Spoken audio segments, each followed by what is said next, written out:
On dit souvent que l'Europe régule pendant que les Américains innovent et que la Chine expérimente. Qui gagne cette partie de l'IA aujourd'hui au niveau mondial? Les États-Unis, la Chine. Mais la Chine est en train de rattraper les États-Unis. Elle est au niveau des Américains en robots intelligents. Ce que fait Unitree est remarquable. J'invite vos auditeurs à suivre sur Twitter le compte Unitree, UNITREE. Et en IA, la Silicon Valley est 6 mois, 9 mois en avance par rapport à la Chine. La Chine progresse très vite. Le seul domaine où la Chine est en retard, ce sont sur les microprocesseurs GPU, parce qu'elle n'a pas accès aux toutes dernières machines ASML qui permettent de réaliser les meilleures puces destinées à l'intelligence artificielle. Donc on a un duopole quasiment équilibré entre la Chine et les États-Unis. Et puis on a un petit castrat totalement émasculé technologiquement, malheureux, qui chouine dans son coin et qui a 30 ans de retard et qui s'appelle l'Europe. Évidemment, l'Europe a un retard considérable. L'AI Act est une catastrophe. Le RGPD a été une catastrophe. Donc ces éléments de régulation. Les éléments de régulation ont juste détruit l'industrie du numérique européen et empêché à l'Europe de créer des data centers, de créer des bases de données pour entraîner l'intelligence artificielle. D'ailleurs, on voit les résultats. On a une carte à jouer ou pas, nous? L'Europe, il y a 20 ans, était numéro 1 mondial du téléphone portable. Oui, Nokia tout seul fabriquait 55% des téléphones portables sur Terre. Et aujourd'hui, on n'a pas pris le virage. On est mort. On n'existe plus. L'Union européenne a tué l'industrie de l'IA en Europe. Elle l'a tuée. C'est trop tard ou pas? Ah oui, c'est trop tard. Il n'y a plus de carte à jouer pour l'Europe. On est soumis maintenant. On peut créer des petites boîtes. On peut créer des petites boîtes comme Mistral en France, qui est une boîte magnifique, mais qui n'a pas les milliers de milliards que la Silicon Valley a. Et puis Mistral, comme toutes les boîtes européennes, est vraiment très gênée par la réglementation européenne. L'Europe ne sait faire que réguler. Réguler. Bruxelles a un orgasme intellectuel quand elle régule. Plus elle régule, plus elle jouit. Cette jouissance de Bruxelles à réguler, certains vous diront qu'il faut réguler. Catastrophique. Ce modèle est mort. L'hyper-régulation bruxellienne, avec des fonctionnaires qui jouissent, qui ont des orgasmes régulateurs, il est mort, ce modèle-là. Pendant ce temps-là, la Chine et les États-Unis nous écrabouillent. Le PIB européen recule en valeur relative par rapport aux États-Unis. Sur le plan technologique, on est en train d'être laminé. Il n'y a plus une seule entreprise européenne dans les 25 plus grosses entreprise mondiale. Notre recul, il est catastrophique. Est-ce qu'il n'est pas logique, Laurent Alexandre, de réguler alors qu'on sait que l'Union européenne aujourd'hui porte souvent ses valeurs au premier plan, contrairement aux Américains? Mais continuons à réguler et nos gamins vont crever de faim. On est complètement cons. L'hyper-régulation est complètement conne. Résultat des courses. Pas la régulation, l'hyper-régulation. Résultat des courses. On va consommer de l'IA. On va consommer les IA américaines et les IA chinoises. Parce que beaucoup de startups belges utilisent DeepSeek pour faire des wrappers, c'est-à-dire pour fabriquer des petits programmes qui sont branchés via une API sur ChatGPT. Donc continuons comme ça, on va s'appauvrir encore un peu plus. Bruxelles déconne à plein tube. Maintenant, il faut, que ce soit en matière énergétique ou que ce soit en matière de numérique, Bruxelles déconne à plein tube. Il n'y a pas de gens responsables à la Commission européenne. Il y a des gens qui raisonnent en silo, qui n'ont aucune vision à long terme, qui veulent faire le bien sur la terre entière et qui pensent qu'en régulant, on fait le bien. Ils oublient juste qu'avant de réguler, il faut déjà produire. Or, en Europe, on régule avant de produire. C'est-à-dire, on a régulé l'IA avant que l'IA existe. En plus, l'AI Act a été principalement écrit avant l'arrivée de ChatGPT. Il était complètement dépassé au moment où il est arrivé. Cette folie régulatrice, elle est vraiment suicidaire. Il faut qu'on envoie Bruxelles, qu'on envoie la Commission chez le psychiatre.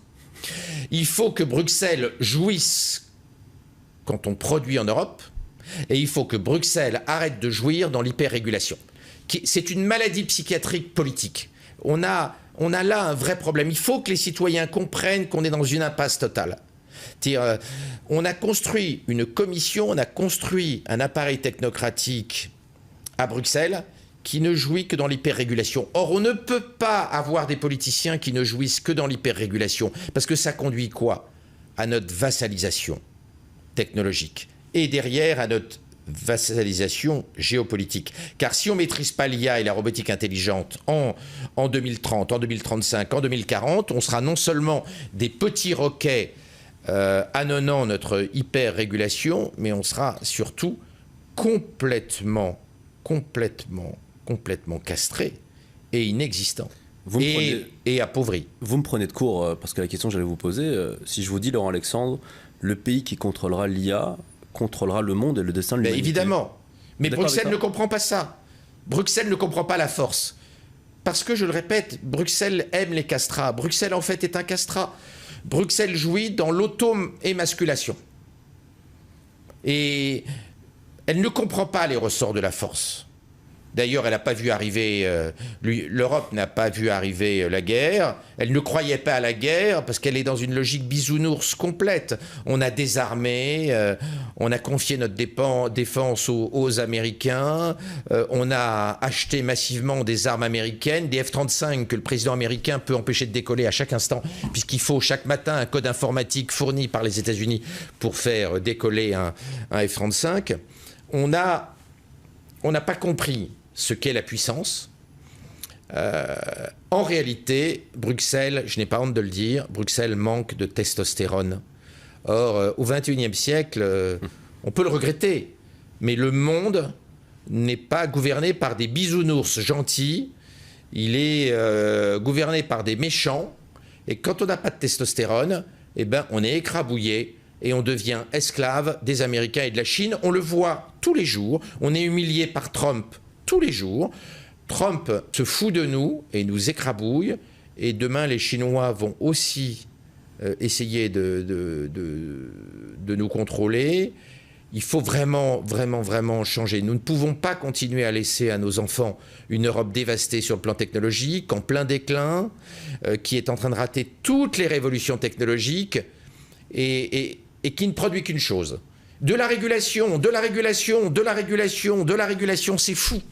Cette pathologie psychiatrique doit cesser si nous voulons sauver l'avenir de nos enfants. Il y a un homme qui est plein de testostérone, vous l'avez cité, hein, c'est le président américain Donald Trump qui, malgré toutes les critiques qu'on peut lui adresser, sent quand même les choses et a notamment senti évidemment, j'ai envie de dire l'émergence de l'IA, mais c'est plus une émergence aujourd'hui, il a décidé d'investir aujourd'hui, mais est-ce qu'il n'y a pas un risque de voir une IA idéologique qui serait justement fabriquée selon les valeurs américaines d'un Trump justement, qui peut paraître dangereux pour certains, ou selon les valeurs chinoises? Ce scénario-là, est-ce qu'on doit Comment voulez-vous qu'il en soit autrement?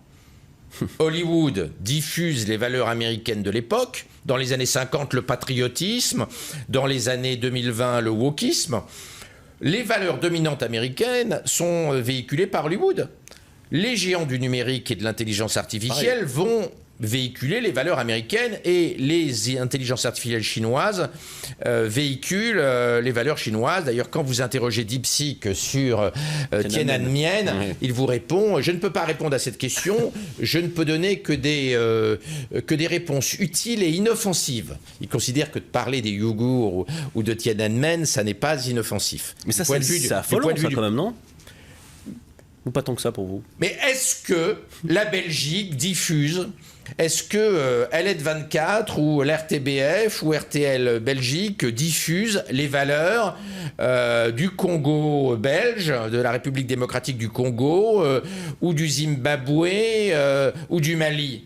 Non, ils diffusent les valeurs belges. Pourquoi voudriez-vous que les Américains diffusent nos valeurs à nous? Il faudrait être complètement con pour penser qu'un pays va diffuser les valeurs des autres via ses médias. Et l'intelligence artificielle est un média, évidemment. C'est le plus puissant des médias. C'est un média d'un genre nouveau qui remplace en large partie l'Internet traditionnel. C'est d'ailleurs pour ça, tous les chiffres le montrent, que l'audience des sites web est en train de s'effondrer.